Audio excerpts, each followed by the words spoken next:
să rodește o iarbă folositoare celui ce l-a însămânțat, ce se întâmplă cu el? O să scapătă binecuvântarea. Dar dacă rodește spin și pălămidă, măcar cu căzut ploaia, măcar că cineva s-o trudi pentru el, o să ce se întâmplă cu el?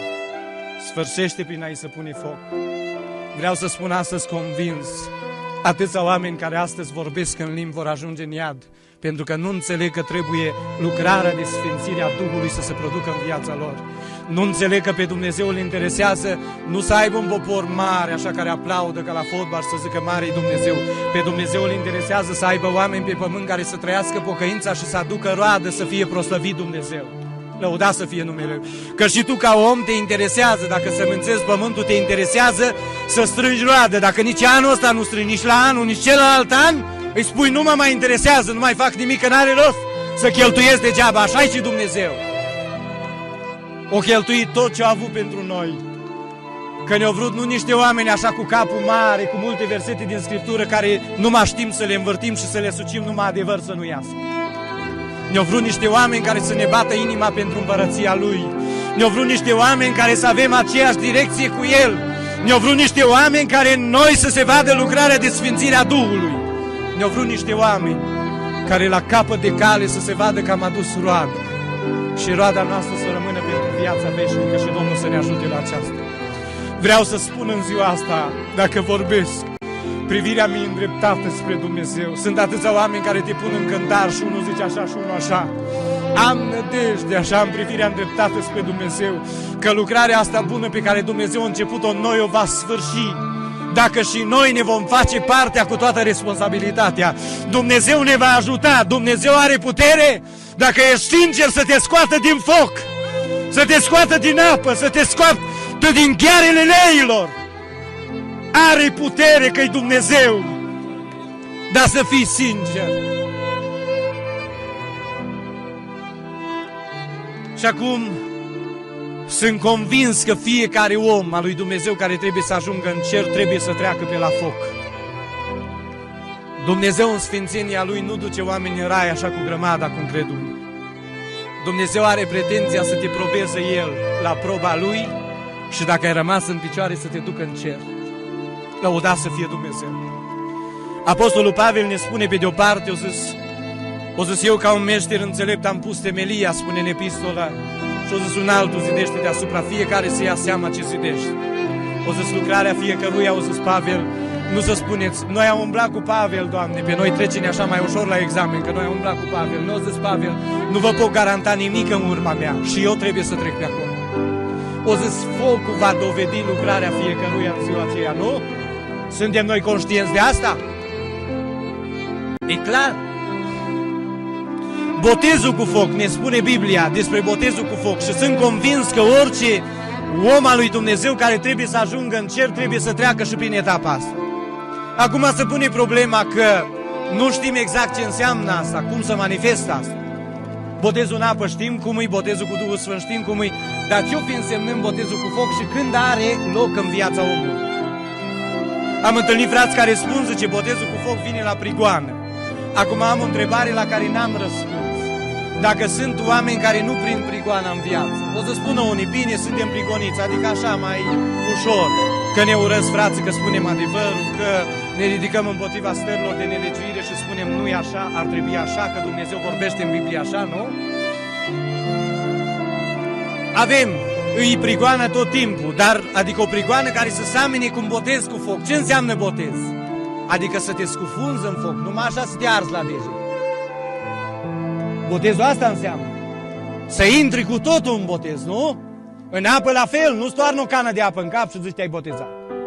Trebuie să fii scufundat în apă. Botezul cu Duhul Sfânt nu e așa. Ai avut și tu o secvență de sfințire în viață, cum spun unii și spun gata, noi suntem cu Duhul Sfânt. Nu, nu. Să se vadă că cineva te-a scufundat în Duhul Sfânt. Te-a umplut. Să se vadă că în viața ta s-a produs o schimbare, s-a produs o mutare. Lăudat să fie Dumnezeu. Și de acolo înainte mergi, ești un alt om. Dar ce-o fi însemnând botezul cu foc? Că sunt oameni care în viață nu prins prigoana, nu? Așa că a fost prigoană din asta zilnică. Dar nu prins prigoana, cineva să stai capul pentru credință, cineva să te scoată afară din casă, cineva să te dea la fiare, nu? N-ai prins prigoană din asta să spui că te-a botezat Domnul cu foc. Ce înseamnă în viață botezul cu foc? Sunt convins după Scriptură că fiecare om până moare, până trece din viață, trebuie să treacă prin etapa asta. Nu? Că Domnul nu îl va trece după învierea morților prin foc să vadă dacă mai poate ajunge în cer. Lucrurile, calculele și cartea se închide, Biblia îmi spune. Cartea se închide și se va deschide în ziua judecății când va judeca Dumnezeu. Nu? Nu mai umblă nimeni în cartea aia. Deci asta înseamnă că cât trăim aici în viață, botezul cu foc trebuie să-și aibă loc în viața aceasta aici pe pământ. Am un gând. M-am frământat mai mulți ani de zile în toată problema asta. N-am putut să o accept așa cum am auzit-o, că doar când vine prigoană. Sunt atâția oameni care pleacă din viață și n-au prins prigoană. Și m-am întrebat, Doamne, ce înseamnă asta? Spune-mi ce înseamnă asta, ce să fie asta? În final, am ajuns la convingerea că lucrul acesta se întâmplă în viața omului. Și vă spun cum. Ești un pocăit care stai pe banca adunării și cu tine se luptă duhul de curvie. În loc să te lupți, în loc să te pocăiești, în loc să postești, în loc să chemi pe Dumnezeu să te întărească și să te izbăvească, accepți oferta acestui duh care încetul cu încetul te duce la vale. Îmbraci o haină de fățarnic și predici Evanghelia și prorocești dacă vrei. Dar vreau să spun, Dumnezeu care-i drept. Unii spun întrebarea, zice, unde-s prorocii, de ce nu descoperă? La botezul cu foc ne spune Biblia că focul descoperă realitatea. Nu? Dacă cineva, de exemplu, susține că a avut o casă, când te uiți la el, zice, casa noastră e din cărămidă și o lua foc casa. Ce rămâne la foc? Dacă au fost pereți din cărămidă și plăcile de beton, alea toate rămân în picioare la foc. Dar dacă ți-o ars casa până la temelie, nu te supăra, nu mai poți să spui că a fost din cărămidă. Poți să spui? Focul de la iveală ce rezistă la foc. Dumnezeu în dreptatea Lui. Și spun unii, nu o descoperi și este adevărat. Ar trebui să fie așa. Dar biserica la ora actuală e stoarsă de puteri. Biserica la ora actuală e așa cum îi. E zdrobită de filozofi, de oameni care trăiesc în păcat, de oameni care trăiesc în nelegiuiri, de tot felul de oameni de un fel și de altul. Dar Dumnezeu rămâne Dumnezeu și nu se lasă înșelat, spune Biblia. Am această convingere că realitatea din viața mea și din viața ta, Dumnezeu cât vei trăi în viață o va scoate la iveală. Te-ai ascuns ani de zile, te-ai camuflat, te-ai ascuns de oameni, îți spune întrebarea, aud pe câte unul zice, avem informații despre cutare că bea, dar nu există nicio dovadă care să poți să stai în fața lui să spui, eu te-am văzut, sau eu te-am văzut cu sticla în mână, eu te-am văzut cu pahar. Dar informații vin. Am văzut de-a lungul anilor și în scurgerea timpului că Dumnezeu care e drept nu se lasă înșelat de oameni. Într-o zi Dumnezeu îți ia mintea și ești singur în stradă cu realitatea pe care o ai în viața ta. Am ajuns la convingerea că focul scoate totul la iveală. Nu trebuie să vie cineva să stai capul, nu trebuie să vie cineva să stai mâinile. Focul, paravanul ăsta după care se ascund mulți în viață prin adunări, într-o zi ți ia foc și rămâne viața ta reală, așa cum e înaintea lui Dumnezeu. Îți pui întrebarea, cum s-a putut așa ceva? Dumnezeu nu se lasă să fie batjocorit de oameni. Ce seamănă omul în viață, aceea va și secera. Când se seceră grâul, trebuie să se vadă că-i grâu, că-i negrină, se vede la iveală. Nu-i așa? Îmi pun întrebarea și vreau să spun astăzi cât mai este timp, de curvia nascunsă îți conduce viața și te-ai camuflat, ai luat o haină de fariseu pe tine și mergi înainte cu îndrăzneală. Vine ziua când Dumnezeu te va descoperi și te va da pe față. De răutate îți conduce viața. Eu am văzut oameni și am o uimire pe care mi-o pun. Nu vă uimiți așa când vedeți oameni care îi plin de răutate și iese la amvon și îți vorbește de dragoste. Da, fraților, trebuie să ne iubim, trebuie să ne îngăduim unii pe alții. Și el când se întâlnește cu un frate, îi se umflă și venile pe la gât așa. Nu? Oameni care trăiesc în destrăbălare și își permit să ridică la amvon și vorbesc împotriva păcatului ca să-și facă față. Nu?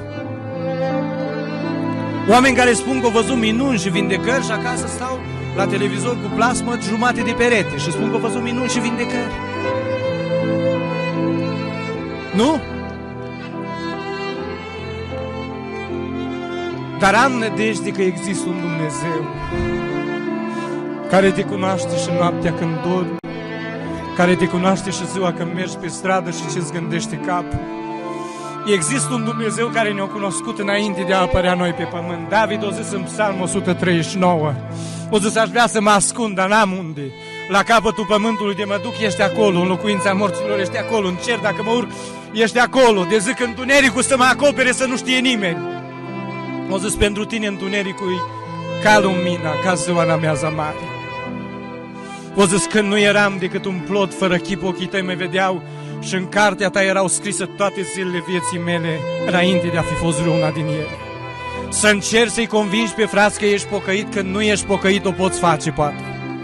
Dar să-l convingi pe el că ești pocăit când nu ești pocăit, el te știe dinainte de a apărea pe pământ. E adevărat, fraților? E adevărat. Știți ce-o zis? Când a murit fiul lui Ieroboam, Ieroboam și-a adus aminte în ziua nenorocirii și-a adus aminte că Dumnezeu i-a vorbit și lui cândva în viață. Și i-a spus că îl va pune peste 10 seminții ale lui Israel. Și i-a zis nevestei lui, zice, schimbă-ți hainele să nu se știe că ești nevasta lui Ieroboam. Așa cum sunt multe soții ale fraților care chiar urcă pe munte. Când se duc la rugăciune, nu mai seamănă cu nevasta lui Ieroboam. E soră pocăită la locul ei. Când te întâlnești pe stradă, zici că e prima doamnă a Americii. Fățărnicie. Dar Dumnezeu le știe pe toate. Și eu zis, du-te acolo în Silo la prorocul Ahia și întreabă despre copil ce se va întâmpla. Ahia era bătrân, spune Biblia, și din cauza că era înaintat în vârstă, a ajuns cu ochii ăștia firești să nu mai vadă. Dar era unul lângă el care nu i-o slăbi vederea. Era unul lângă el care nu i-o slăbi memoria. Și Dumnezeu îl înștiințează pe Ahia și spune, o să vină la tine nevasta lui Ieroboam, i-a spus pe nume, și se va da drept alta. Când va intra în casă, va încerca să dea drept alta. Să-i spui asta, asta și asta. Și zice cuvântul lui Dumnezeu acolo așa, te uimește când auzi. O zis, când a intrat nevasta lui Ieroboam, i-a spus, intră nevasta lui Ieroboam, pentru ce vrei să te dai drept alta? Sunt însărcinat din partea lui Dumnezeu să-ți vestesc lucrurile astea. O zis, când te vei întoarce în cetate, când piciorul tău va călca în cetate, copilul va muri. O zis, tot Israelul va plânge. Va fi singurul din casa lui Ieroboam care va fi înmormântat într-un mormânt, pentru că a fost singurul din casa lui Ieroboam în care s-a găsit ceva bun înaintea Domnului. Știe Dumnezeu toate lucrurile? Ăsta era un copil, spune Biblia. Ăsta nu a ajuns să facă în Israel ceva, dar Dumnezeu din cer care l-a cunoscut înainte de a apărea pe pământ a zis, ăsta e singurul din casa lui Ieroboam în care s-a găsit ceva bun înaintea Domnului și pentru asta va avea parte de mormântare. Ceilalți din casa lui Ieroboam niciunul. O zis, care vor muri în cetate îi vor mânca câinii și care vor muri la câmp îi va mânca păsările cerului. Așa s-a întâmplat. Așa s-a întâmplat că a vorbit Dumnezeu. Vreau să închei, frați și surori, și vreau să spun astăzi, eu simt că aici e Biserica lui Dumnezeu. Simt că aici sunt oameni care suspină pe pământ. Simt că aici sunt oameni care duc lupte grele și amare în zilele în care trăim. Vreau să-ți spun, popor al lui Dumnezeu, Dumnezeu ne va întări până la capăt și ne va sprijini. Dar haideți să ne facem partea. Haideți să nu dăm cu vopsea peste rugină. Haideți să ne curățim viața. Haideți să ne îndreptăm purtarea. Haideți să scoatem afară idolii neamurilor din viețile și din casele noastre. Și haideți să-L slujim pe Dumnezeu cu scumpătate, cu sinceritate, cu curăție de inimă. Știți ce a zis un om al lui Dumnezeu în cartea Psalmilor? Am citit versetul ăla și de multe ori am zis, adevărat, i-a zis un om al lui Dumnezeu în psalm, o zis, Doamne, Tu cunoști nebunia mea și o zis, greșelile mele nu sunt ascunse, dar o zis, am o dorință, să nu rămână de rușine cei ce Te caută din pricina nebuniei mele. Nu te da drept altul când viața ți-e în luptă, viața e încercată, când vrășmașul vrea să te doboare, nu te da drept altul. Fii înaintea lui Dumnezeu sincer, că Dumnezeu te poate întări, te poate ridica, te poate scăpa, te poate să-ți dea biruință, slăvit să fie numele Lui. Dar nu accepta oferta vrășmașului și nu te îmbrăca într-o haină de fățarnic, ca să te duci toată viața să umbli 20 de ani la adunare și la urmă focul să scoată la iveală de fapt cine ești. Dumnezeu să ne ajute, Dumnezeu să ne sprijinească, Dumnezeu să ne întărească, ținta să ne fie până la capăt.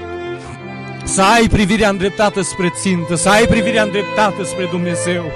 De ai în casa ta necazuri, de ai în casa ta probleme, de ți copiii bolnavi, de ți soția bolnavă, de ești în lupte la care nu poți să faci față. Ține minte, trăiește Dumnezeu care ne poartă povara, care are putere peste orice situație, dar fii sincer. Fii sincer înaintea lui Dumnezeu. Fii un om curat, pentru că Biblia are o făgăduință. Ferice de cei cu inima curată, că cei vor vedea pe Dumnezeu, slăvit să fie numele Lui. Și aș vrea să mai spun în încheiere încă un lucru pe care simt că trebuie să... M-am gândit așa la frați. Există frați în toată țara și nu mai vezi că sună din capitolul al de țară la fratele cu tare, frate, vine la noi, te-am auzit undeva vorbind și lucrurile pe care le-ai vorbit acolo tare ar mai trebui și la noi în biserică să le vorbim. Dar fratele care sună, chiar el, cu casa lui nu se leagă de lucrarea vrășmașului în biserică ca să n-aibă de suferit. Stă acolo cu dracul în adunare și cu toate nelegiuirile care sunt în adunare, nu se leagă ca nu cumva să aibă parte de suferință și de ocara lui Hristos. Și zice, vină tu, Gheorghe Doja, de la capătul celălalt de țară, că tu ești învățat să iei bice pe spinare și palme și să te lovească diavolul și pe tine și pe casa ta. Aș vrea să spun, fraților, nu cu privire la mine, Dumnezeu e martor ce spun azi. Că eu simt asta că se întâmplă. Simt că stai bine mersi în adunare, pe un scaun moale, ești în comitet undeva, ești chiar slujitor undeva și nu te legi de lucrarea vrășmașului. Aștepți pe alții să vie să scoată cioatele din adunare, aștepți pe alții să vie să se bage la lucruri la care tu n-ai îndrăzneală să te bagi. Ține minte, familia omului care distruge, care strigă lucrarea vrășmașului, va fi ținta vrășmașului. Va fi lovit copiii, familia. Mă doare azi când aud copii de oameni care s-au luptat o viață întreagă că i-au răpus vrășmașul. Mă doare. Și ar vrea să spun tuturor din adunare, când când cauți pe un om al lui Dumnezeu, ține minte, la ăla nu-i trebuie numai bani de motorină ca să se poată întoarce acasă în familie. De câte ori ai făcut-o să spui, frate, noi suntem un grup de frați care nu ne jucăm de apocăința. Suntem în post și ne rugăm ca Dumnezeu să-ți apere copiii. Ne rugăm ca Dumnezeu să-ți apere nevasta. Și tu vină și lucrează că Dumnezeu te va ocroti. Că noi ne-am pus înaintea Lui. Noi facem tot ce putem. Noi ne luptăm aici, nu stăm și batem pe spate pe cei care trăiesc în curvie. Dar sunt lucruri pe care nu le putem face, care nu ne-o trimis Dumnezeu să le facem. Poate Dumnezeu te-o trimis pe tine. Câtă ușurătate și câtă fățărnicie există. Stai în scaun moale, mănânci și nu știi de când n-ai luat o zi de post și chem pe oameni care zdrobiți în valuri și loviți de tot felul de duhuri necurate, de vrășmași dintr-o parte și din alta, oameni care plâng și în adunare și plâng și în casă, oameni care vin obosiți de la serviciu și noaptea trebuie să stea să plângă pentru stări, să lupte în rugăciune pentru anumite lucruri. Și tu stai și te bat oamenii pe umăr când ești din adunare și predici așa să nu deranjezi pe nimeni și ești prieten cu toți oamenii. Vreau să-ți spun astăzi, nu te supăra, nu Dumnezeu e cu tine și nu ești omul lui Dumnezeu de trăiește așa. Nu trebuie să vie unul de la capătul de țară să-ți spui ție lucrurile în rânduială în adunare că tu nu vrei să te strici cu oamenii. Asta e fățărnicie adevărată. Ci caută tu casa ta și oamenii care sunt pe aceeași linie, caută să faci rânduială, caută să lupți. Nu? Spun unii, nu-i treaba noastră, nu noi suntem acolo. E treaba ta, măcar să te vadă Dumnezeu că suspin când vezi că adevărul e călcat în picioare. Știți că scrie în Biblie, în Ezechiel, că înainte de a veni îngerul cu nimicirea, Dumnezeu a trimis un înger că nu a uitat ceva, că Dumnezeu nu uită nimic. O să s-o trimis un înger în popor și o zis pe fruntea la ea care suspină în adunare, pune-le-o pecete! Și după el o trebuie să treacă îngerul nimicitor cu misiunea să nu se atingă de aia care o suspina. Nu poți face nimic? Cum să faci de arăți așa bine la față? Cum să faci de ești așa grăsuț? Cum să faci de trăiești așa bine și tu spui, Doamne, mă doare de biserica ta? Fățarnicule! Măcar să suspini în adunare, măcar să versi o lacrimă și să-i spui, Dumnezeule, uită-te prin tenori aici, pe banca asta! Că ăștia strică adevărul, calcă în picioare, dar dacă suspini tu din cer și eu suspin aici, că în mine tu pe care l-ai pus de la tine. Și când te bucuri tu și eu mă bucur, și când ești trist și tu și eu sunt trist, și când ți-i călcată Evanghelia în picioare și eu o supărat și trist. Nu? Asta înseamnă să fii omul lui Dumnezeu. Nu să stai pe scaun moale, nu să te bată oamenii pe spate și să zică, frate, mai vii pe la noi și duminica viitoare, îți schimbi haina așa ca camelionul după teren. Ci să fii același om, să fii un om sincer cu Dumnezeu și să cauți pe Dumnezeu. Și dacă vede Dumnezeu că nu faci față, El îți va mai trimite oameni care Dumnezeu i-a întărit și i-a împuternicit să te ajute. Dar dacă trăiești în felul acesta, nu te supăra. Tu nu ești cu Dumnezeu, tu nu ești sincer. Fă o schimbare în viața ta și în casa ta și caută să lupți cu toată puterea împotriva rătăcirii și să trăiești tu și casa ta măcar adevărul. Nu să spui, la noi sunt probleme, la noi sunt probleme. Când intri la el în casă sunt probleme. Și să faci și pe omul care lupți pentru adevăr, nu? Ține minte, casele celor ce luptă, a celor ce strică lucrarea vrășmașului sunt ținta vrășmașului. Am fost undeva la rugăciune și spunea Dumnezeu unui om, o să spui întrebarea și n-ai explicație. Doamne, înțeleg, trebuie să sufăr, trebuie să suspin, trebuie să plâng. Dar de ce și copiii mei trebuie să sufere că sunt pus în lucrare de tine? Așa spunea un proroc unui om al lui Dumnezeu. O să spui întrebarea, de ce și copiii trebuie să simtă, să sufere că eu sunt omul care m-ai pus în lucrare? Așa se întâmplă. Câteodată rămâne soția acasă într-o luptă, câteodată rămân copiii loviți și trebuie să lupți pe mai multe fronturi și lovi din toate părțile, nu-i așa? Dar haideți să punem umăr la umăr, haideți să fim sinceri, haideți să luptăm și ce atârnă de noi n-aștepta să fie altul. Dacă ți-o crescut pălămida în grădină, în casă la tine, în adunare la tine, nu aștepta să fie altul să ți-o scoată. Ridică-te și scoate. Ridică-te și fără îndoială în ceea ce atârnă de tine, unde nu suspină, plângi, postește, roagă-te înaintea lui Dumnezeu, Dumnezeu să intervină că poate, slăvit să fie numele Lui. Și în felul acesta Dumnezeu să dea biruință la toți. Închei și zic biserica lui Dumnezeu, lucrurile care ne stau înainte n-or fi ușoare, dar avem nădejdea că Cel ce merge înaintea noastră e tare, e înțelept, e desăvârșit, e puternic și El ne va sprijini până la sfârșit. Ne-a promis în Biblie, voi fi cu voi în toate zilele până la sfârșit, cu condiția, ceea ce spunea în Osia, o zis Dumnezeu este cu voi atâta vreme, haideți și noi să rămânem cu El și Dumnezeu să-și întindă mâna să ne sprijinească, să întărească Dumnezeu pe fiecare om al Lui, pe toți acei care luptă, pe toți acei care suferă, pe toți acei care sunt sinceri și cu inima curată. Dumnezeu să-i întărească, să-i sprijinească și să ne ajute pe fiecare să putem ajunge la capătul mântuirii, să o ducem până la capăt ca să avem parte de ea și Dumnezeu să ne ajute. Amin.